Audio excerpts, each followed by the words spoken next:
Jackie's mind was racing as it had never done before, even with all of her experience in life and death scenarios. This was the first time that she genuinely felt terrified, considering they had no weapons, and also if they did, the guns would be useless in the face of the modified humans. Her eyes flickered towards the low fuel indicator, reminding her that running would be pointless. "Drive! Hurry!" Jaehwa screamed as she tried to get as far away as possible, though it only amounted to sinking into the seat. The car now seemed more akin to a coffin instead of a place for safety, restricting their movement.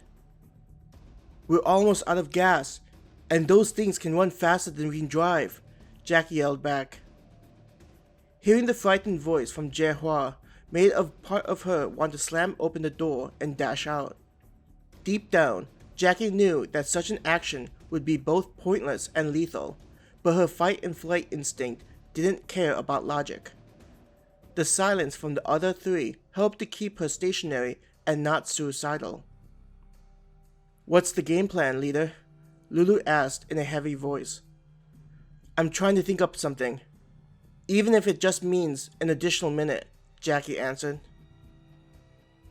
Looking at the monsters that were slowly creeping towards them, she screamed at them in her mind. "What are you waiting for?"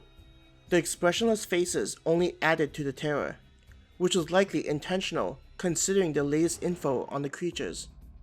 These things discovered the joys of sadism and were carefully applying it to them. "Darn it!" Jackie yelled and slammed her foot on the pedal, launching the car forward and slamming into one of the creatures in front that was unable to dodge them in time. Turning the wheel, Jackie aimed for the Welcome Center's exit. She flicked on the high beams to give her better vision so she wouldn't crash into any cars on the exit ramp or highway. "Hold on!" she yelled as the car went off the road and around a vehicle parked in the middle of the exit road. The car bucked and caused Jackie to slightly lift off of the driver's seat. Unfortunately, wearing seatbelts in such a dangerous environment would be disadvantageous to use, so all of them were bouncing on their seats. Amanda, Lacey, and Lulu were holding for their dear lives to the handle on the ceiling near their doors.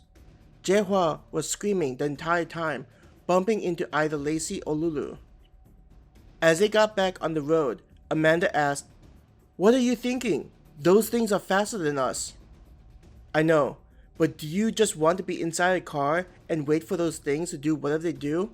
Jackie snapped at Amanda. "Even if it's for a second, I want to struggle and try to do something." "I agree with you, Jackie," Lulu grunted as her head hit the top of the car. "Don't talk. I don't need any of you guys biting your tongue and bleeding everywhere," Jackie shouted. Everyone lurched to one side as she merged onto the highway. Looking behind her, Jackie could see shadows running behind the car. In front, she could see shadows up in the trees. This meant that those things were already at the point of climbing up and using the height as an advantage. It hadn't been that long since they were observing those creatures up in the trees, and now that advantage was gone. Her eyes briefly looked at a sign they had passed with the words with the remaining portion destroyed. Disregarding it from her mind, she kept on pressing the pedal as hard as she could. There were a couple of cars in front of her, so she slightly turned the steering wheel to avoid spinning out of control. The sound of metal was heard as the car impacted against one of the vehicles on the road and scraped past it. "What's wrong with you?" Jaehwa screamed in panic. Trying to calm their guest down, Lulu explained, "To keep ahead of those things, we can't afford to slow down. The problem is that Jackie can only make minute changes. I'm going to have to use the cars in front of us as bumpers to help redirect us," Jackie contributed. In a quieter voice, she said, "The problem is that those things aren't running as fast as they can. They're toying with us. We can only hope we reach a town before we run out of gas," Amanda said.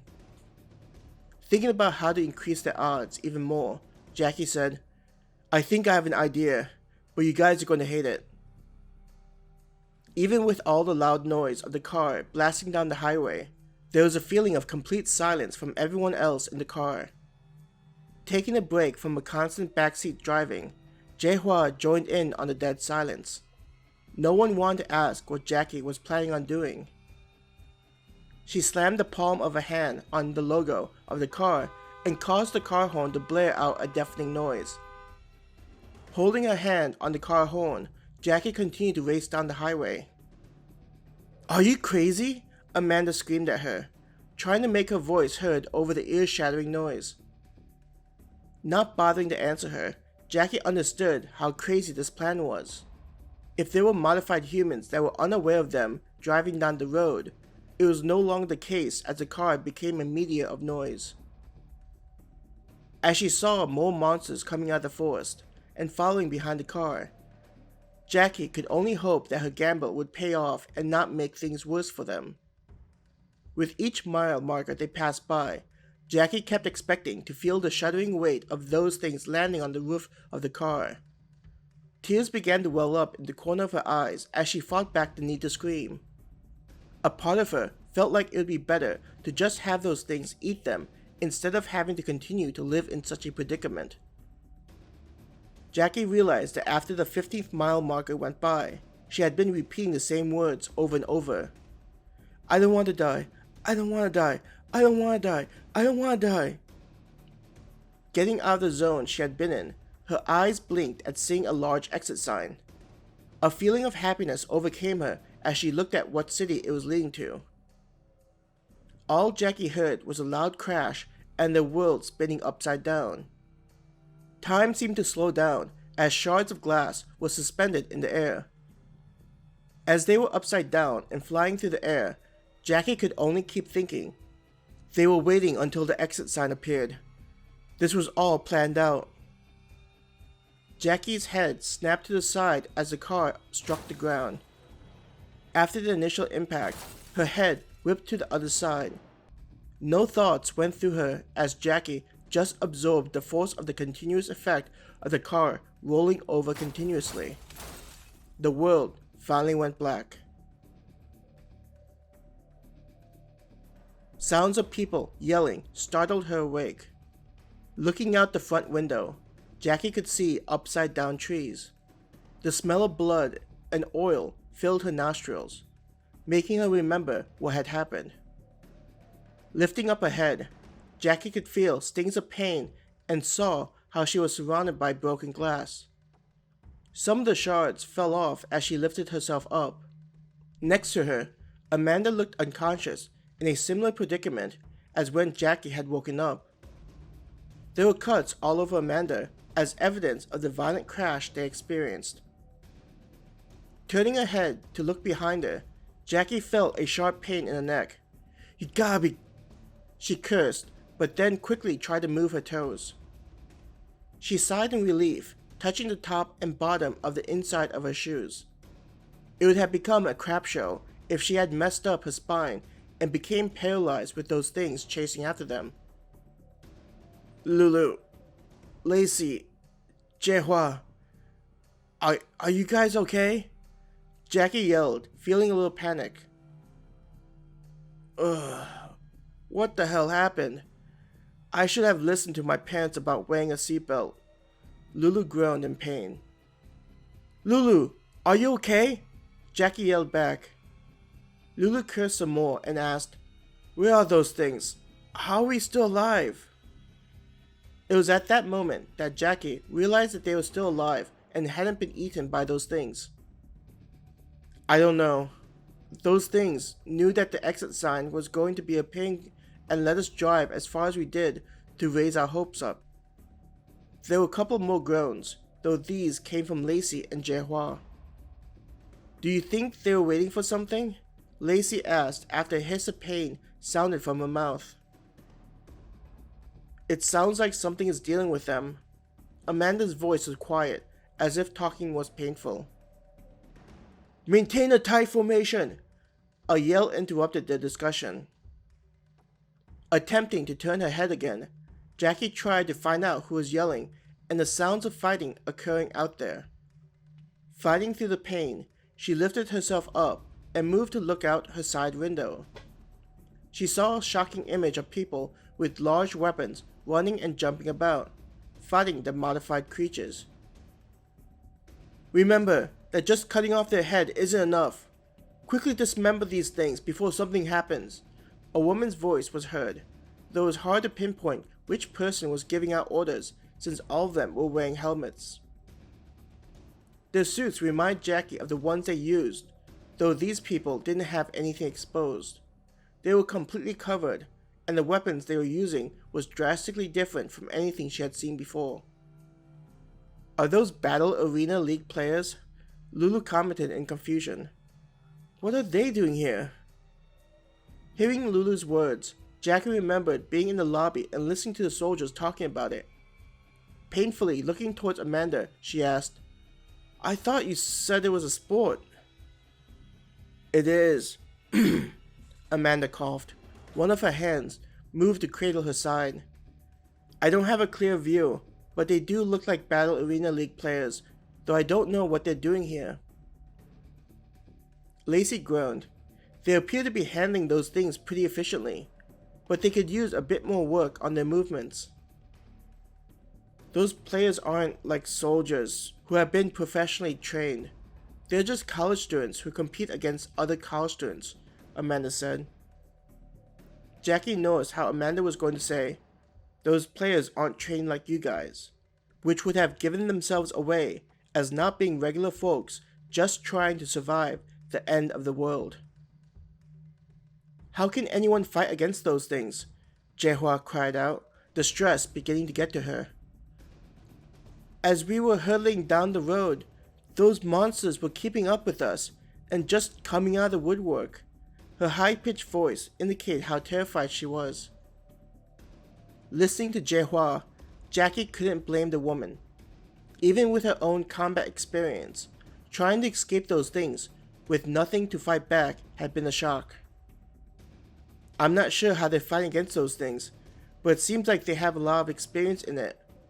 The way they are organizing themselves and giving out orders sounds like one of those military movies, Jackie commented. Lulu chuckled and groaned in pain from the laughter. You guys obviously haven't watched any Battle Arena games. What do you mean? Jaehua asked, her voice sounding more together thanks to the distraction. You've watched the games? I just found out about it, but Amanda wouldn't explain it, Jackie added in. Amanda looked at Jackie and gave a small grin at Jackie's comment, keeping herself from laughing and hurting herself. The players fight against monsters, like waves and waves of monsters. There's a slight difference between what they have to deal with and those soldiers in that one science fiction and fantasy movie we watched. You know the one where they had to go fight those monsters? The difference is that these players have their equipment, while those soldiers in the movie would likely crap themselves if they were in our position. Lulu groaned after talking for so long. When they stopped discussing their thoughts regarding the players' abilities to fight against those things, Jackie noticed that everything became quiet. No longer were there sounds of metal cutting through flesh or the screeching of the monsters. Looking to see what was happening, she understood that the fight was over. All, if not most, of the modified humans were chopped into pieces. The frightening part was how the lumps of flesh were still squirming after all that had happened. Secure the perimeter. I don't want any more of those things coming out and surprising us, the leader of the group yelled. Instead of the typical team size of 3 which Jackie was used to seeing, this group was composed of 10 players. She saw that each player seemed to have a different type of weapon, each one more bizarre than the next. Each of the weapons looked like something out of a fantasy comic book, though this was likely the point. The leader of the group walked towards the car with 2 players flanking them. Kneeling to get a better look at Jackie and her group, the leader randomly stated, I must be some type of guardian angel, with how often I seem to be running into random survivors. First with that kid and the girls that were with him, and now you guys. Who? Jackie stupidly asked. Becky. My name is Becky. That's some serious deja vu I just had. She chuckled, likely referring to a previous event.